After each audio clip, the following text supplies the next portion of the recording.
ഒരു തുള്ളി പാലോ നെയ്യോ ഉപയോഗിച്ചില്ല. തിരുപ്പതി ലഡ്ഡു ഉണ്ടാക്കാൻ നിർമ്മിച്ചത് 68 ലക്ഷം രൂപ വരുന്ന വ്യാജ നെയ്യ്. CBIയുടെ ഞെട്ടിക്കുന്ന കണ്ടെത്തൽ. വന്നപ്പോൾ കൊട്ടാരക്കരയിൽ ഇതേ സെയിം സംഭവം തന്നെയാണ് ഉണ്ടായത്. നമ്മൾ പ്രസാദങ്ങളിൽ പോലും മായമുണ്ട്. എന്താ കഥ? ലോകം മുഴുവൻ ഇപ്പോൾ തട്ടിപ്പ് വ്യാപിച്ചിരിക്കുന്നു.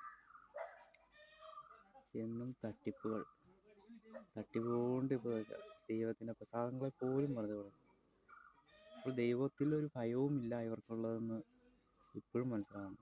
ദൈവം വെറും അവിടെ ഇരിക്കുന്നത് തിരുപ്പതി ആയിക്കോട്ടെ, ശബരിമലയിലിരിക്കുന്ന അയ്യപ്പനായിക്കോട്ടെ, കൊട്ടാരക്കര ഗണപതി ആയിക്കോട്ടെ, അതെവിടെയെങ്കിലും ഇരിക്കുന്ന ക്രിസ്ത്യൻസിലെ ദൈവങ്ങളായിക്കോട്ടെ, മുസ്ലിംസിലെ ദൈവങ്ങളായിക്കോട്ടെ, അവർ വെറും ഒരു കാഴ്ചക്കാരായിട്ട് നിൽക്കുന്നു എന്നുള്ളതാണ്.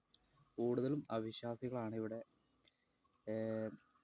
നമ്മുടെ തന്നെ അമ്പലങ്ങളിലും പള്ളികളിലൊക്കെ അധികാരത്തിലിരിക്കുന്ന കൂടുതൽ ആൾക്കാർ. എല്ലാവരും നല്ല കുറച്ച് കൂടുതൽ ആൾക്കാരും ഇപ്പോൾ അവരുടെ ഒരു സമ്മതത്തോടു കൂടിയൊക്കെ ആയിരിക്കും ഈ വ്യാജ ലഡ്ഡു, തിരുപ്പതി ലഡ്ഡു എന്നൊക്കെ പറയുമ്പോൾ നല്ല ടേസ്റ്റുള്ള, അതിൻ്റെ വലിപ്പമൊക്കെ അറിയാമല്ലോ.